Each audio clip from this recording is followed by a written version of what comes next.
grab your mocha, grab your latte, grab your cappuccino, whatever the hell you're drinking. Settle on in. It's your boy Jobbers and Goons. I am your host today.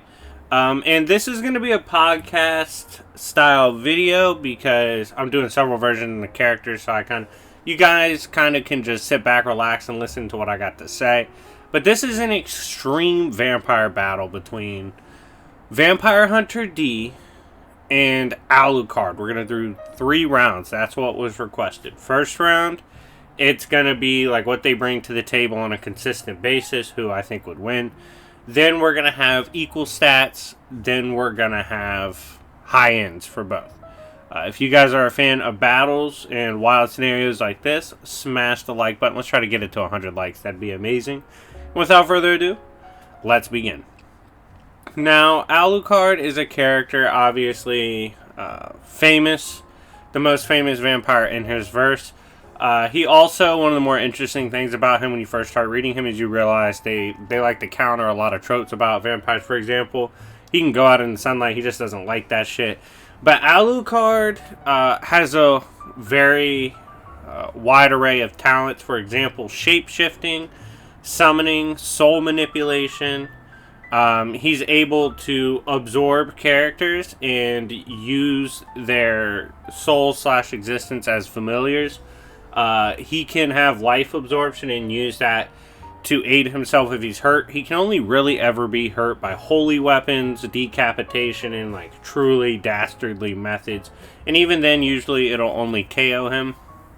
At his strongest and stuff, he's been able to absorb and fuse with characters like Schrodinger, a being who is everywhere and nowhere at the same time. This basically allows you to overcome logic and do whatever.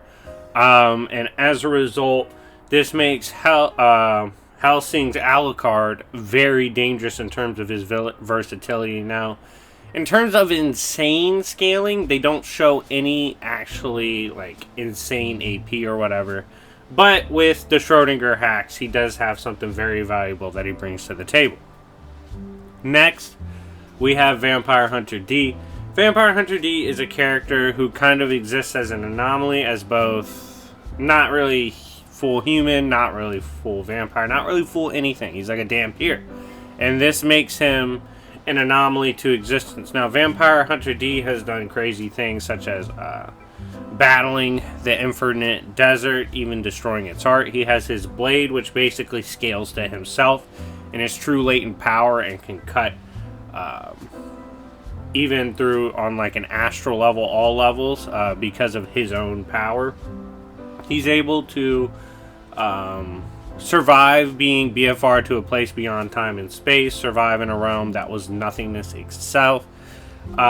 He has narrative manipulation, as he overcame something that literally contains narratives and was able to absorb it, and not even using the absorbed Vampire Hunter D, like when he fully was able to absorb the Akashic records.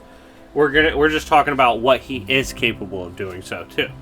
And overall, with his weapons and weird hacks, he's able to overcome a lot of things, as well as straight up erase a lot of things on multiple levels. So if he in the first round was to clash with Alucard, do I think he could beat Alucard? Absolutely.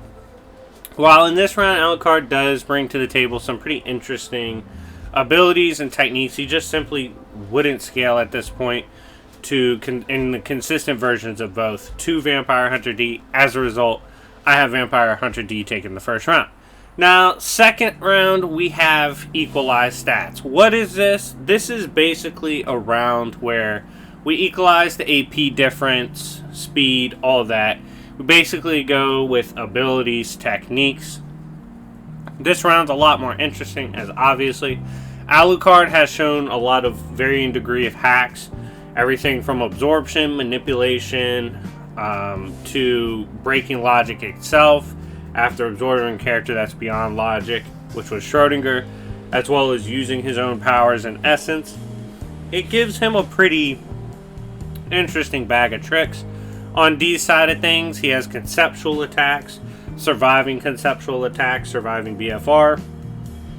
Almost has like displayed negation of most hacks you'll see, as well as his presence as a Dampier allows him to overcome most things. In terms of skill, obviously, he's been hunting and battled some of the greatest creatures in existence for a long time now. Has absorption hacks, you could argue narrative manipulation hacks, all that.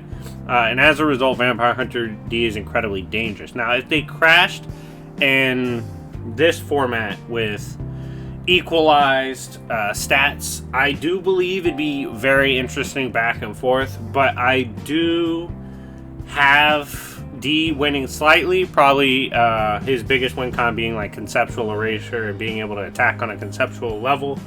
As being beyond logic with Schrodinger, Alucard can tank most things and do a lot of interesting things. I don't think it'd be enough, and I do believe D, who's able to overcome the hacks of the Akashic Records, could overcome the hacks of Alucard. Now, final round, let's see if the boy Alucard can clutch one. This is highest versions. Obviously, we'll be using Schrodinger version of Alucard. This is an Alucard that scales beyond logic itself. Now, if we absolutely highball this, if we take Schrodinger to being beyond what physics, logic, math could entail, you could get extra-dimensional to even outer versal with that level of scaling.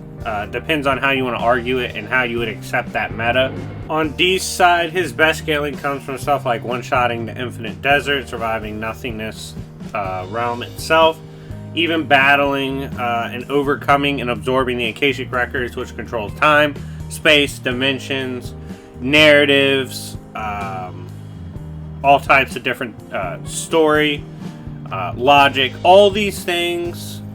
Even like fictional ideas are supposed to be held by the Akashic Records, yet the Akashic Records could not contain or even like mark the existence of Vampire Hunter D. He was beyond it. He could manipulate it and control it.